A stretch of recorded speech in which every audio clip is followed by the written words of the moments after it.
My sister did lots of horrible things to me when I was a kid. Do you have a brother or sister like that? You know, she'd dob me in for stuff that she had done. She once rolled me downhill in a tent. And one afternoon, she tried to get me to eat Vegemite off her big toe.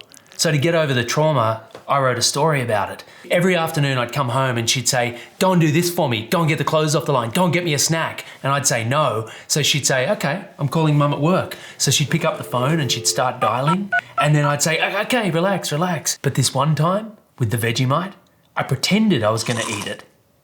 And then I bit off her toe.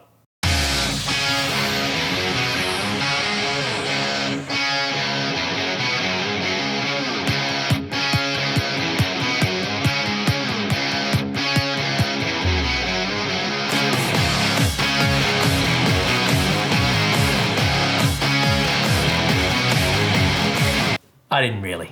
But that story became Toe in my book series called Tom Weekly about a kid who was basically me, and I've written 60 short stories in that series. And they all start off with something that actually happened to me when I was a kid, and then I kind of exaggerate and build on that with my imagination. It's so much easier when you start a story with something that actually happened to you, like the time that I had my appendix removed in order to avoid detention with my school librarian. But most people think that their lives are boring. I did when I was a kid. So, how do you work out which of your memories is worth turning into a story? It all began for me with my 4th grade teacher, Mrs. Bannister, who made us write in an Anything Goes book. So for the first 5 minutes of every day, we just had to put the date at the top of the page and just start writing, and you just had to see what happened. So you had to take your brain out, you weren't allowed to worry about punctuation or grammar or spelling or any of that stuff. You just had to start writing and not stop for the whole 5 minutes. So there are a lot of wacky ideas in my Anything Goes book. Like there's one in here called My Life as a Mars Bar. And it's about me imagining what it'd be like to be a Mars bar and get eaten by a human being and go down into the digestive system with all the acids. And anyway, I won't tell you what happens at the end of that story, but it wasn't pretty.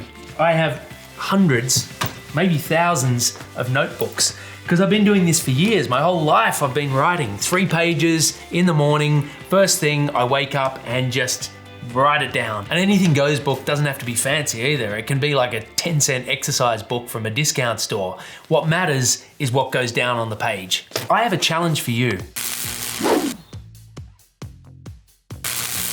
I want you to get an Anything Goes book or get a piece of paper, and I want you to write I remember at the top of a page. And then I want you to get down 10 or 15 memories in 5 minutes. As many memories as you possibly can. Could be, I remember when my sister tried to make me eat Vegemite off her big toe, or I remember when that evil magpie tried to kill me. I want you to set a timer for 5 minutes. It might be an old school timer, like this, or maybe your phone or an iPad. I have one more challenge for you after this.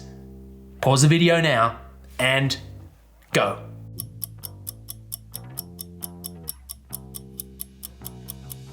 So you have your list of memories. I have my list of memories too. I want you to choose the memory that you think might turn into the most interesting story. And then I want you to write that memory down in as much detail as you can. You're gonna set the timer for 5 minutes again and write all the details you can think of around that particular memory.